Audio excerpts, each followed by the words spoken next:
The fight sequence in the high school hallway is a great example of an all-CG sequence. Everything in this scene was created digitally, including the characters and the environment, and as a result, gives us lots of opportunities to do things that we normally couldn't do if we were working with pre-existing photography. The process begins by producing a digital version of the set that matches the photography in other sequences.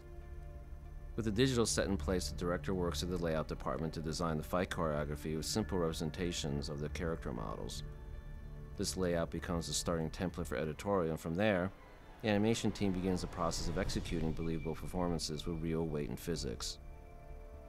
The lizard is a massive creature with brute strength, while Spider-Man is light, quick, and agile. The physics of each character needs to be convincing, and we need to sell each of their relationships to gravity in a believable way. This kind of natural animation is tricky enough of one character, but combining two uniquely different characters in hand-to-hand combat is always a challenge. Not only are we dealing with the gross weight and physics, but fine details on a smaller scale as well. Notice the flexing muscles and the tendons under the skin. These volumes are manipulated by animators, then the skin is draped over that anatomy and treated as a simulated cloth material so that you can literally see the muscles flexing and sliding underneath. The effects team studied lots of reptile references in order to duplicate the material properties of real lizard skin. It had to be loose and leathery, with enough resolution to wrinkle and fold in natural ways as the creature moves.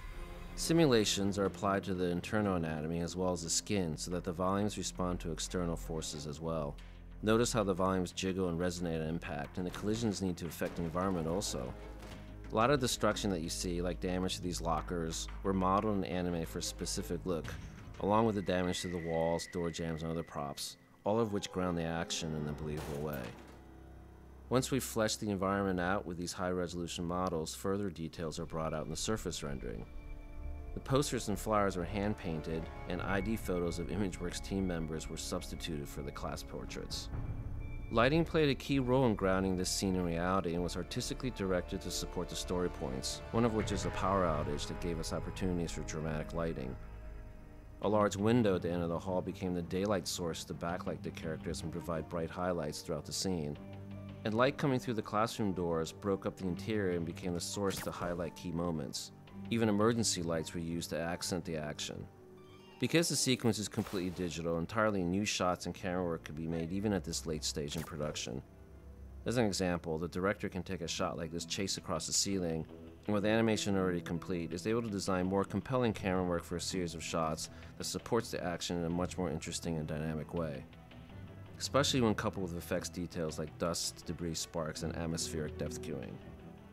The final result puts audiences front and center in a dynamic balance between nuanced character animation and dramatic composition of light, color, modeling, and effects.